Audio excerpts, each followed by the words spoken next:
A very good morning to you. Welcome. We are pursuing David just as Saul pursued him in all these movements around the nation. I don't know if you get a chance to, you might find a really good map of Israel of the time between the giving of the land to the tribes and David setting up his kingdom. And see if you can find all the places that he went to. Some of them are known, and some of them we know roughly where they are, but we don't really know exactly where they are. They've been lost in time, as things are.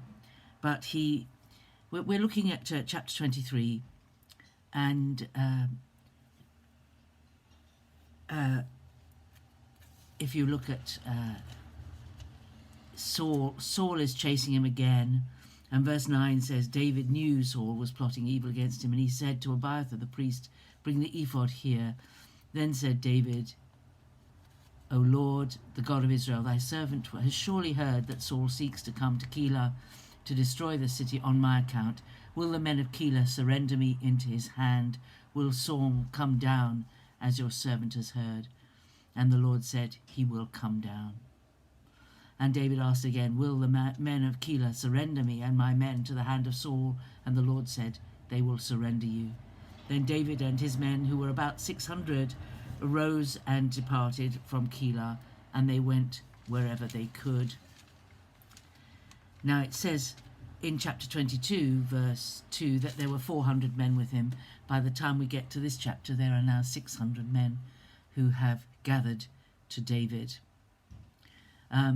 But it's interesting to see that he asks the Lord. Now, this thing of the ephod, we're not really sure exactly what the ephod was, but it was a means of determining what the Lord was saying. Because, of course, we are dealing with Old Testament times. The Old Testament saints, even David, was not indwelt with the Holy Spirit as we are indwelt with the Holy Spirit. And his experience of seeking God's wisdom and seeking God's decision-making was different to ours. He was anointed with oil, and he was directed by God. But when he sought God, he needed the help of what may have been a similar thing to casting lots. Nobody really knows what the ephod was. It's just mentioned.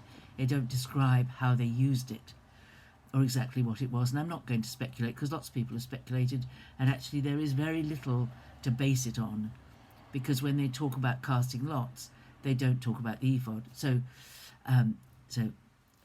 anyway, what he was doing was he was asking the Lord.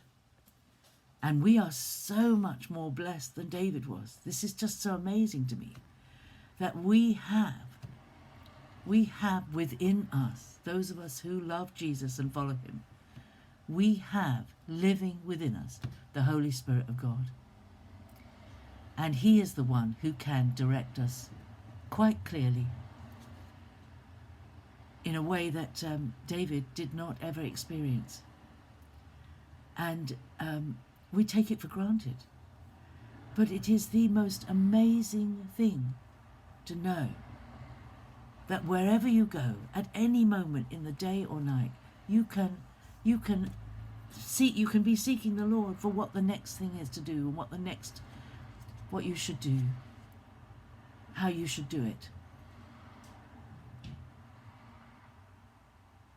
And the Holy Spirit prompts us. And as we yield to that prompting, we get to recognize it more and more.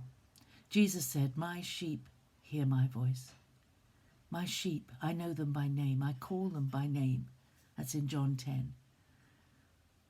The relationship we have with God through Jesus and the Holy Spirit is just stunning. And we should not be using Old Testament methods to find out what God's will is. We should be listening to God the Holy Spirit and learning how to recognize his voice.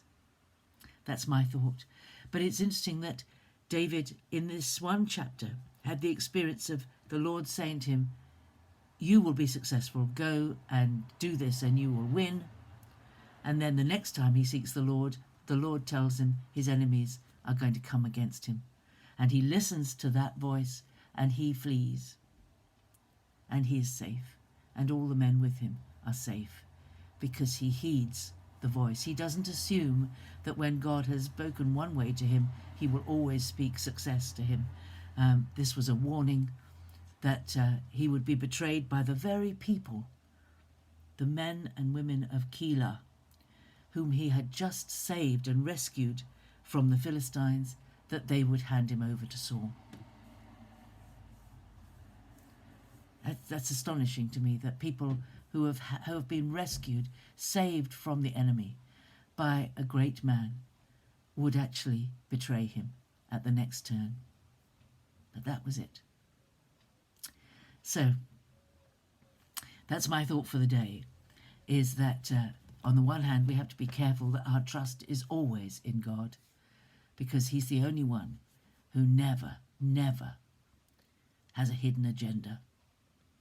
He's never going to twist what happens. He's never going to one day be on our side and next day be on the enemy's side. He's never going to be that. He's always going to be on our side, always working for our good, always leading and directing us. But when our feelings get in the way, we don't hear him very clearly, because we don't discern his voice by feelings. We have to live by faith and not by feelings. We have to live by the promise that God will always be with us, that he's on our side, and that he will guide us. And then we step out on the path that we believe he's directed us to. Because what was said, well, it was years ago, but what a wonderful illustration, that actually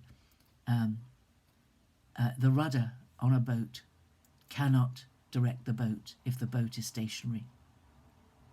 The boat has to be moving for the rudder to bite and for there to be direction. So if you're in the doldrums and you're stationary, you're not moving ahead in the things God has called you to, then your rudder is not going to bite. You need to be moving for the Lord to be able to direct you properly. That's my thought for the day. Well, there's a lot of thoughts there. Have some fun thinking about my thought for the day, and I'll see you again tomorrow. God bless you. Bye-bye.